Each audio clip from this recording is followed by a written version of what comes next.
young man up here in the top left-hand side of the map, the purple Protoss player from Onside Gaming. He is Neeb. And we are going to get different openings over here, which is always fun. In the bottom right side of Cosmic Sapphire, we're looking at the main base of one of the many good Polish Protoss players we have. This one is representing Storm Gaming, and it's Gerald. You know, Kev, I do feel like I am 100% agreement with you, and you know that I'm extremely biased about this, right? Like Neeb, I love Neeb. I think he's doing really well right now. No one can argue the fact that Neeb is not playing really, really well these days. But I do think there have been a bunch of times, like in random tournaments and series, not necessarily as big of a stage as a TSL or something, but Neeb has dropped, I would say, maps to lower level Protoss players more than any of the other matchups. I do think that this is one of the matchups where Neeb is still strong, but he does show some signs of vulnerability here and there. And I actually think that this may end up being a slightly closer series than a lot of people would expect. It's always possible, and I'm very scared to make a prediction where I'm like, well, based upon recent performances, Neeb is the overwhelming favorite here. We saw it earlier today, man. Like, Hero is obviously a big favorite going into Mana, or going into a best of 3 versus Mana, but that was really close. And Mana really had realistic chances in both the games that he lost to make some magic happen, and especially that final game, that could have really been it with those Blink Stalkers. So it's always hard to call PvP before it starts. What we do know is that Neeb also plays a lot of games with max specs, and perhaps that has also inspired his own PvP style a little bit. He's the one going for the pylon on the low ground and the gateway on the low ground here on one of the few maps, can't believe I'm saying that we currently have in our map pool that does not have a ramp going into the natural. I know, it's crazy because it feels like last season it was maybe like 2 maps that had the high ground ramp up to the natural, and now it's almost every map. But well, we do see Gerald really going hard on those pylon blocks to try and delay this Nexus. This also, remember, like every one of these pylons, and he lets the pylon finish. That's got to have been a mistake. There's no reason you would let that finish otherwise. Yeah, that's super weird. Because that delayed the Nexus for like 0.1 second, but that is 75 minerals down the drain, so I'm with you. That has to be a mistake. Yeah, but that is a 1 pylon cancel plus a full pylon that was killed off. So that's 125 extra minerals down the drain for Gerald, which again, it delays his own Nexus. You can see Gerald is only just now throwing down his own Nexus, despite all the delays and everything he put up for Neeb. I already kind of, I mean, just based off of that pylon kill, I already kind of like how Neeb is going to be getting a little bit further ahead on everything because of it. And especially the scout here, right? Like, obviously what could be scary if you play 1 gate fast expand is, what am I going up against? But since Neeb went for such an early sentry, he has a hallucinated Phoenix in the main base, gets in there, sees the Stargate, is gonna try to get one more sneak peek, and he gets a perfect scout. So now he also knows that it's an Oracle. That's obviously something you can almost assume, but it's still nice to confirm these things. If you're Neeb here, you gotta be loving this start. It's of course important that you don't do anything sloppy and messy against these oracles, if it's multiple oracles, that is. It could also just be a single oracle for Gerald, knowing that he will most likely force out a couple of batteries, and then he can just play the catch-up game. But his Twilight is later, his Nexus is later. There isn't really anything to be very happy with here if you're Gerald. Yeah, I'm definitely with you there. We'll see if this Oracle can get a little bit of damage done right as the shield battery is still finishing up. 2 probe kills, you know, considering there was a shield battery about to finish and 2 stalkers nearly in the mineral line, that's already a bit more damage than I thought he would get. So that's not a bad start. He keeps the Oracle relatively healthy, and there's a second Oracle about to pop out as well. So, okay, things going a little bit better for Gerald, but he still definitely has to get something done. Yeah, that was actually only a single probe on that Oracle. I know it was a bit confusing, but he killed the scouting probe of Neeb in the bottom side of the map with his Stalker, and I guess that was still within the timer of like the +2 thing popping up. But that Oracle actually only has a single kill, so 1 kill is acceptable for Neeb. 2 kills would have indeed been a bit sloppy. That makes a lot more sense. I was kind of curious about that too, and I was like, you know what, Roddy, I got up at 2 in the morning today. I'm just gonna assume I missaw it, but I'm glad you called it out. You're regardless, though. Yeah. Sorry. Go ahead. No, I just said you're a trooper. That's all I have, man. Thank you. All right. Well, we do have a Blink upgrade coming out for both players, but the little difference is going to be Neeb going for a slightly faster Robo to complement that Blink upgrade, whereas Gerald is going to be going for the Dark Shrine. And is Gerald actually going to be able to get in there and scout out the timing of this Robo? Because it might kind of discourage him from running quite as quickly in with the Dark Shrine. They're both going for the Dark Shrine. Yeah, I mean, everybody loves the Dark Shrine in this day and age. It's not as expensive anymore as it used to be. But it's very important. Like, having a Dark Shrine is always nice. Warping in a couple of DTs could be the standard. But you want to make sure that you don't just randomly warp in 3 DTs and then run them into an army and an observer. Because that's where things can become very problematic. Since Gerald did drop a Revelation and drops another one, he should be aware of the fact that most likely Neeb is going to be pretty ready for this. You can always poke, right? Oh, ooh, the blink is done, by the way. One Oracle is going to be a bit exposed. We blink forward, and we get the kill. That's a big kill for Neeb. I mean, you look at this investment of a Stargate and 2 Oracles, and what did we really get out of that so far? That's really unfortunate, too. I mean, if he was on top of the Oracle right as the Stasis Trap expired, he also had the opportunity to kill the probe before the Nexus got planted down. Not only not getting that, so the Nexus gets planted, but also losing one of those Oracles. The other Oracle not able to find any opportunities or any kind of damage. And now we also have Neeb finishing up his Dark Shrine while the Robo is still actually being built over here for Gerald. If Gerald doesn't immediately build an Observer, he's basically going to be relying on the Oracle that's actually trapped behind Neeb's main in order to get any kind of detection if Neeb decides to immediately use that Dark Shrine. But I guess thankfully for Gerald, that's not actually the case right now. Okay. Gerald runs in range, snipes the sentry, but this is really not a fight that I think Gerald would love to take. He's up a ramp, he's fighting in range of a Guardian Shield too. In the end, got somewhat of a decent trade before getting out of there. That could have gone a lot worse. I guess Neeb is not quite aware yet of the fact that there is a pylon in the gateway this close. Armies are going to clash once more though, and I still think that this should favor Neeb as he just has a few more units. Oracle is going to try to drop a big stasis in the main base, but Alex Zunderhaft is paying attention. Okay, a couple of extra probes get stuck there, so not the worst stasis. And most importantly for Gerald is obviously that the Oracle survives, immediately comes back. There were 3 Stalkers there. Neeb not paying attention. That stasis is a lot bigger. Well done by Gerald. That is definitely some nice damage done there, as that's going to slow down Neeb's mining. And that means that his gas mining especially is going to be actually slowed down with 2 workers not really mining there. Now he's going to go for the Oracle, and that's going to be a kill on the Oracle before the stasis finishes up. That also means no Oracles left out on the map now, so that's going to be a good feeling for Neeb, who now has his Dark Templar kind of roaming around the map. And I'm actually going to be able to find a couple of worker kills over here. Haven't seen any DTs moving in for Gerald since he had that Dark Shrine. Actually, did he get it? He canceled the Dark Shrine. Yeah. He canceled it after he dropped the Revelation and he saw the Robo was done. It was a bit unfortunate there for Gerald because he did have double Observer. He had 1 Observer protecting the 3rd base and then he had an Observer in the natural. And that DT was actually in range of all the Stalkers and the Observer. So he could have potentially killed both. In the end, only ended up killing 1. Neeb has still not seen this gateway, and this can actually make things a bit uncomfortable, because that means that Gerald is going to have reinforcements as quickly as Neeb does. Neeb does still have just the bigger army though, but it's going to be a pretty wild fight. Here we go. There is a DT in the mix defensively as well, and I don't think we have an Observer. So this 1 DT is just going to start slicing away. This is not a good fight for Gerald, man. I don't know what Gerald thought he saw there, but Neeb just has a little too much.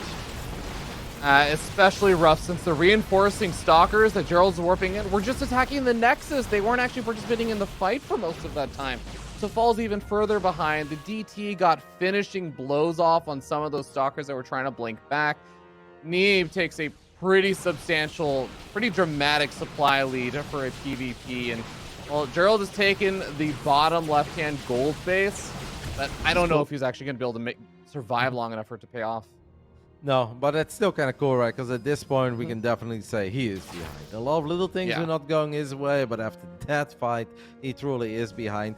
I understand sort of like you have a pylon, you have a gateway there, you're like, maybe I can get like on top of his pylon, then I'm actually going to be the one with the quicker reinforcements. But I think the moment he saw how big that army was of Neeb, I think the best thing to do would have been disengage immediately. Now Neeb does snipe that pylon, and Neeb is going to get in range of that Nexus. We have a couple of batteries going up, and there is 1 cannon too. But Neeb's Stalker count's still a bit higher. Guardian Shield could come into play here in a very big way.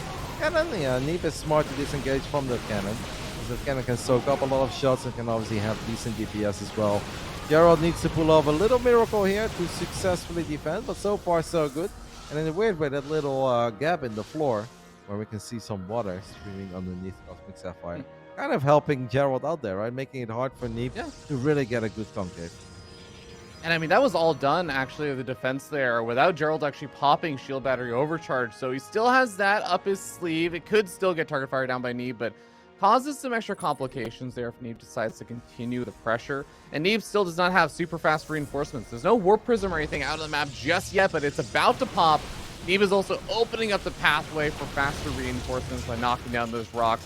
I think he is getting ready to try and really put down the pressure on that gold base and completely shut down Gerald's ability to keep up economically. And Gerald is going to try to go up to disrupt this, and that's obviously very cool if he gets there. Neeb is not going to make it that easy. Neeb probably wants to wait like a few more seconds before his own +2 finishes up, because Gerald did have that advantage. Gerald just blinks forward immediately, thinking that his army is quite a bit stronger there, but Neeb had a lot of zealots still coming in. Shield battery overcharge is really big in moments like this, and that's something that Neeb is obviously aware of. So he will wisely disengage as long as the green battery is active.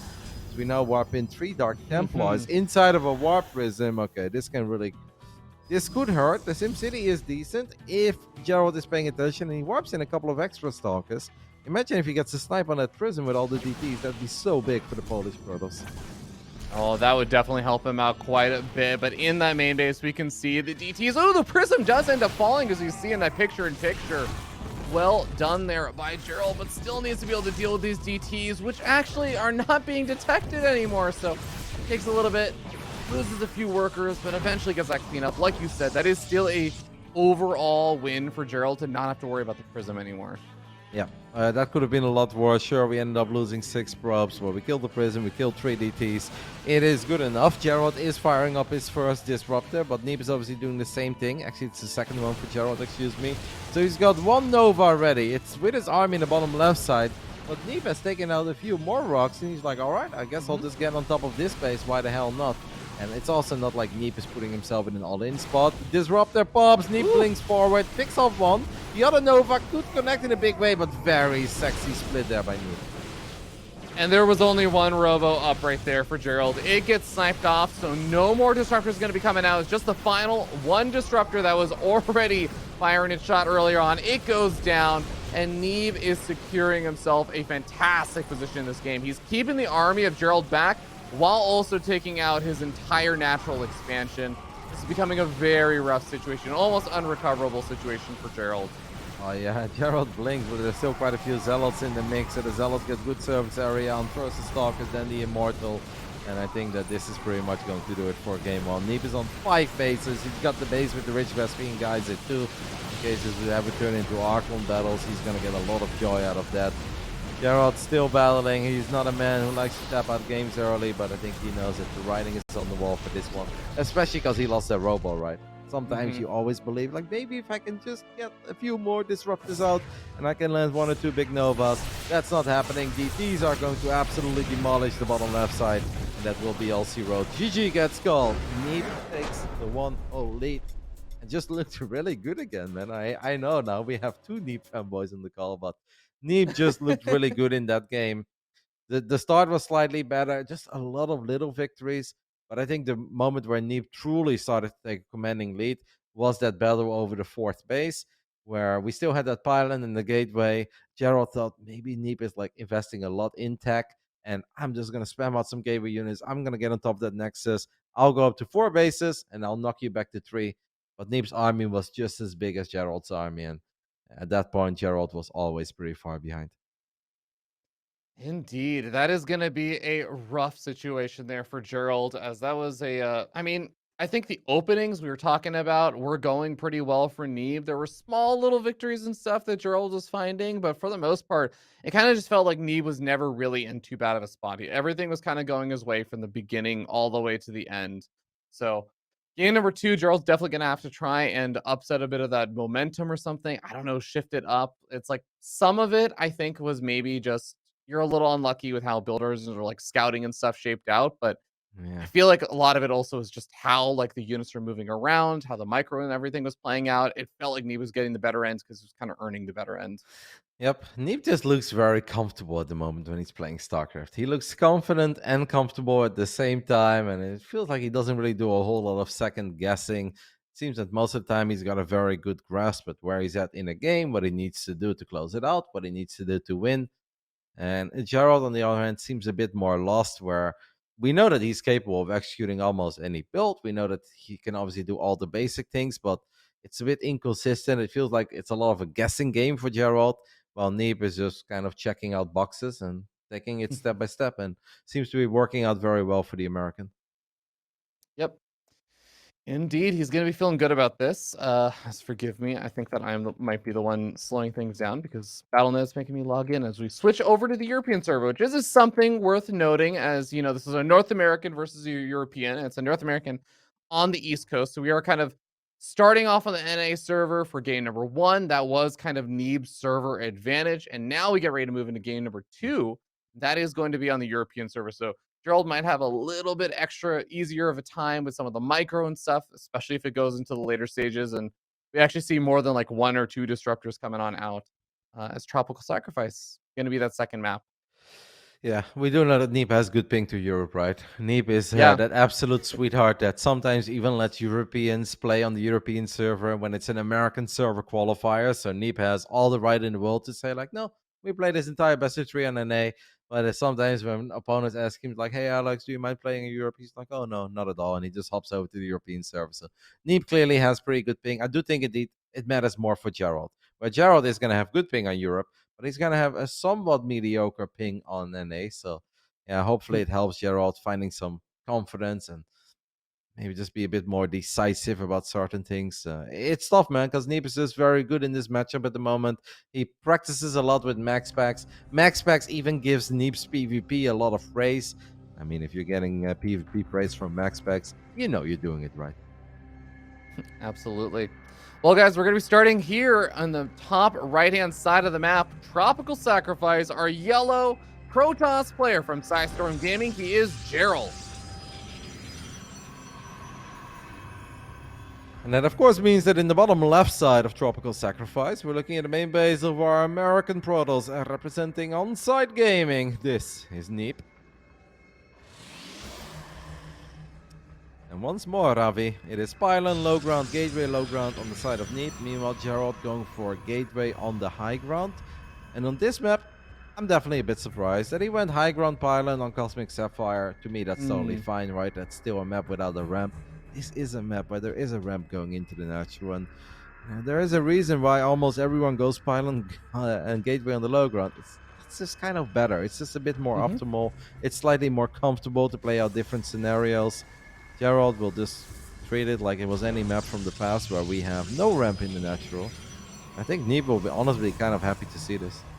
Yeah, I'm definitely with you. I feel like every Protoss player, except for sometimes Max Packs, has basically shifted over to pylon on the low ground for any map that has a high ground ramp. Max Packs is a special case because, well, that man can somehow make PvP wins just miraculously appear in nonsensical situations. So I feel like we exclude him from the rule, but everybody else, I feel like bounded by the laws of physics, tends to do this kind of setup, and we have from Neeb. So yeah, well, there's 2 more on the European. 2 more on the European server, like Strange and Christiana actually still go pylon, gateway, high ground quite often. Even on maps where they're supposed to go pylon on low ground, gateway on the low ground. But I think that's honestly just because they are not very comfortable with it.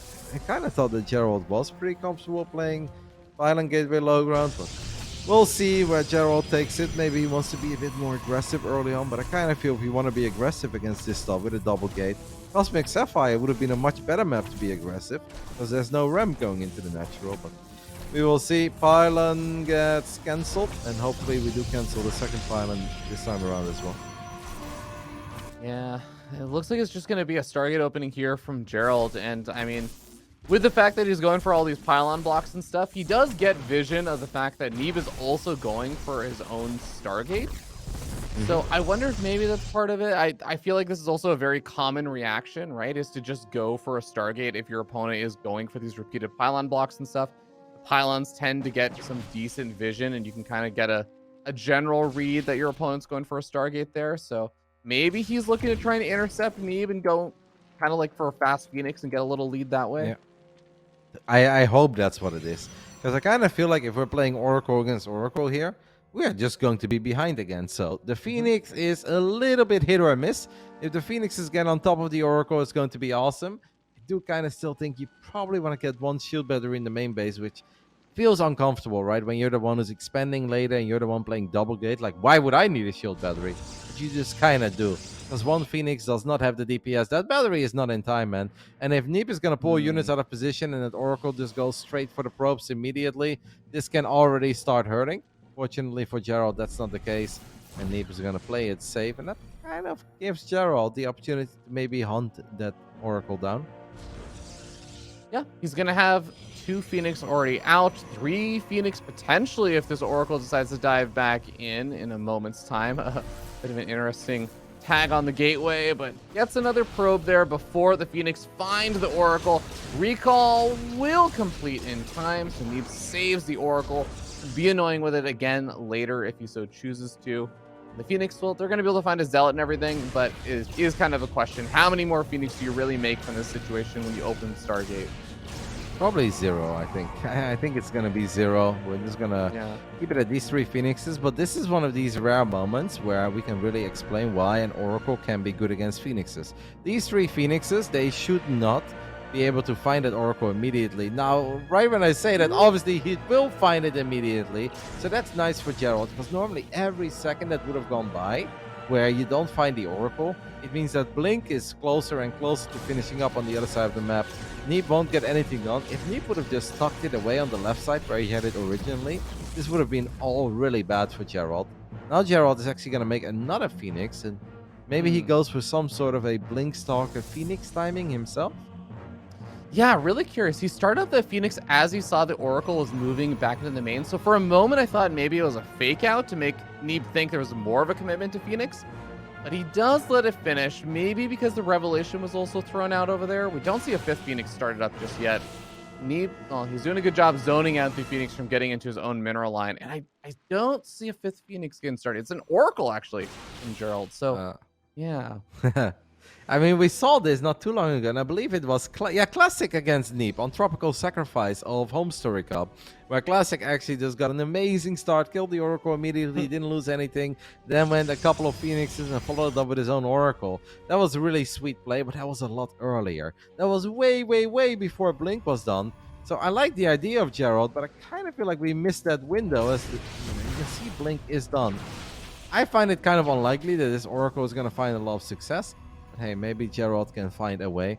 What he does have is a slightly quicker 3rd Nexus.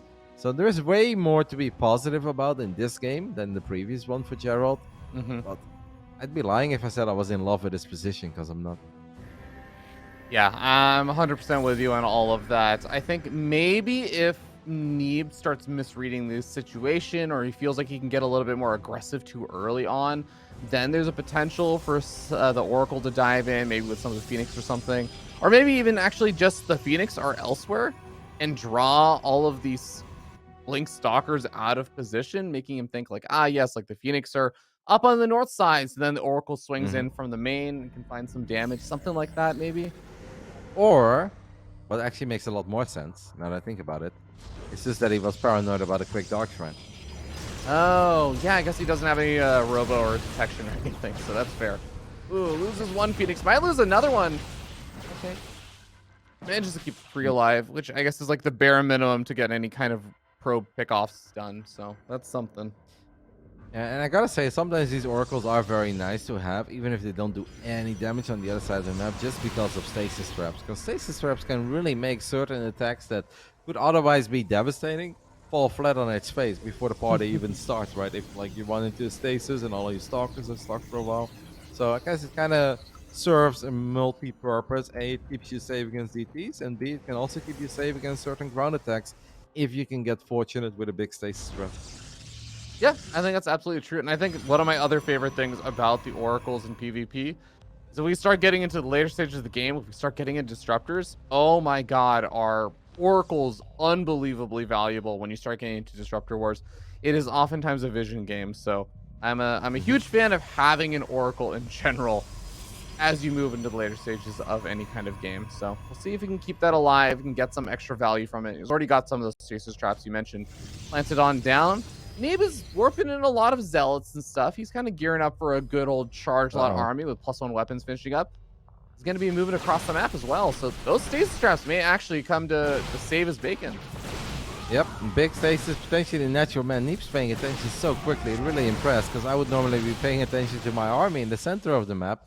Neeb does have an observer. Will that observer grant detection for that stasis? Because imagine if he blinks or if he runs all the zealots into a stasis, it can really get quite gnarly. Oracle on the other side of the map does get picked off. Stalkers were blinking left, right, and center, and in the end, Neeb was able to get enough shots off. So, well, that Oracle that you mentioned, keeping it alive, unfortunately, that is not the case here for Gerald. Phoenix have built up a lot of energy, so they're going to be able to kill off, 7, 8 or so workers before the Stalkers manage to blink forward. Taking off one of the Phoenix. The other Phoenix will be able to get out alive, but are still just kind of annoying. You still have to somewhat respect those Phoenix, or at least build a shield battery or something. But Neeb sends his hallucinating Phoenix forward, kind of sees, all right, maybe I don't want to really push up into this kind of choke point and everything at the ramp. Let me just back off, deal with these annoying little Phoenix, and get my transition set up, which looks like is actually just going to be the Dark Shrine, which I could see for the harassment, but also I think I wouldn't be surprised if he was just getting with the Dark Shrine to make some Archons. 35 Stalkers on the side of Gerald. That really gives me the idea that he wants to go into Disruptors ASAP, right? Because Stalkers are great, and it's really funny how sometimes pure Stalker can actually be better than Stalker Zealot, which doesn't make a lot of sense, but sometimes the Zealots, they are just annoying. They keep running away from your Stalkers, and you never quite get the perfect fight, and you have nothing to really pin these Stalkers and force them to fight. So sometimes pure Stalker is better than Stalker Zealot, but that obviously doesn't really go up anymore if the Stalker Zealot army gets complemented by units like Immortals and maybe even a couple of Disruptors down the line.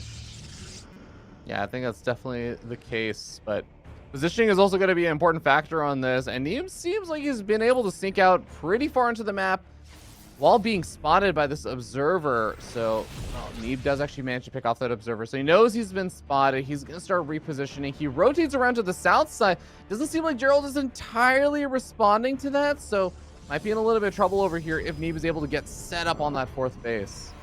Yep. 3 probes just chilling right next to that gas in the top right side of our screen. It's been happening for a little while, so hopefully Gerald can fix that soon.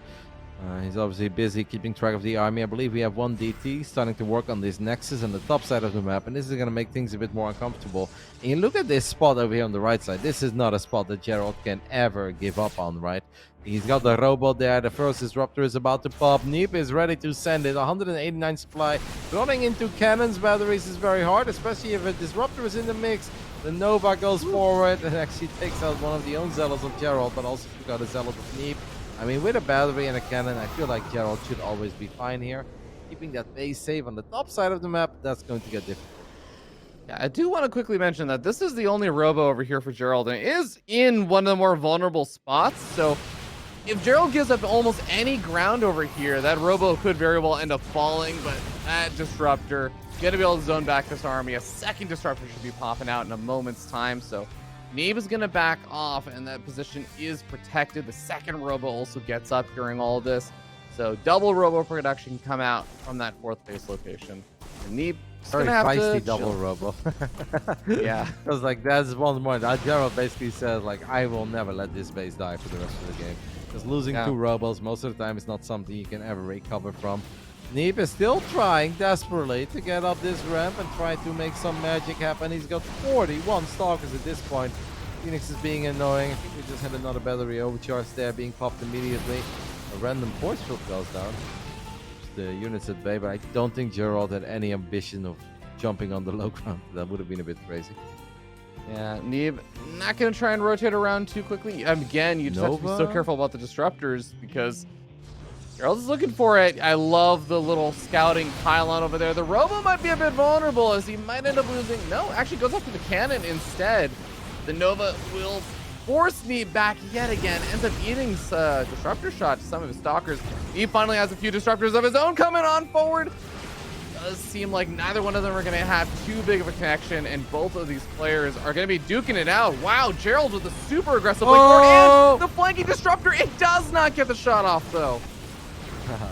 That was sick. I think Neeb got a bit too overeager because he knew that Gerald was not aware of his own disruptors coming in yet. So he's like, yes, I'm in range, and he fired 2 Novas at a time, but it wasn't quite good enough. But that flanking disruptor could have been devastating, but Neeb was decisive, linked forward, and took it out right before that Nova went off.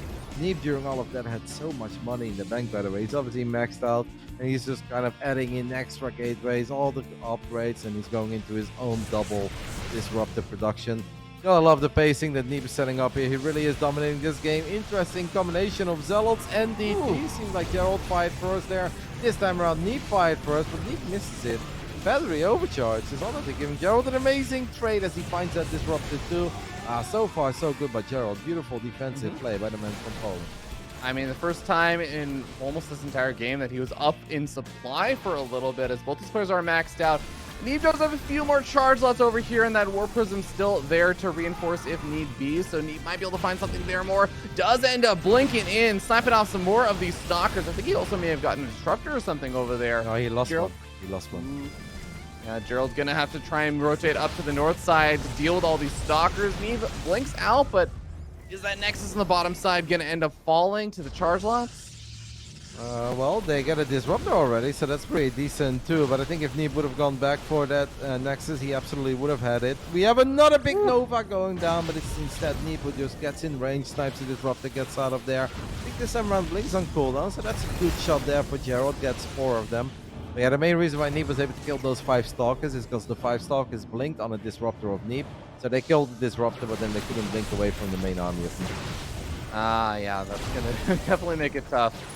Well, Neeb is continuing to poke and prod on the north and the south side, repeatedly trying to find opportunity. He does finally find that Nexus, and is going to be able to find quite a few stalkers over here. Neeb maybe finally seizing a little bit of momentum. He's going to lose a few stalkers of his own, but if he's able to keep his opponent down on the disruptor count, but also down on the base count, Neeb has been basically taking the map. Yeah, Neeb is sick. You look at the mini-map, and that is a work of art. Multi-prong aggression by Neeb. He's looking for openings, looking for pickups, always paying attention to potential big Novas of Gerald. And at the same time, he's not just taking one extra base here and there. No, he is literally taking the entire bottom left side. Now he even starts taking bases in the center. Gets in range again, kills 2 disruptors, kills 3, avoids the Nova. Yeah, this is Neeb putting on a masterclass. Really sick gameplay by Neeb. A couple of his own disruptors are coming in. Gerald set up a really big one by right on the bottom side, but Neeb had cannons, Neeb had units, had a battery overcharge. Alex Sunderhoff is looking as good as he's ever done. This is insane, man. I'm really impressed. Gerald is not a slouch. You're not supposed to be able to do this against Gerald.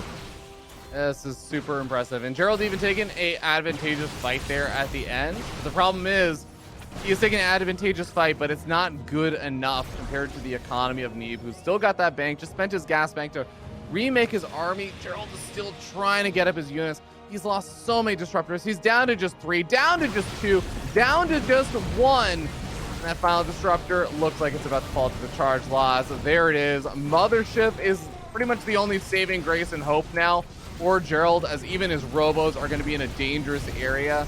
Neeb looks like he's just going to be able to play a masterclass game, and he is going to be able to take it. GG, well played.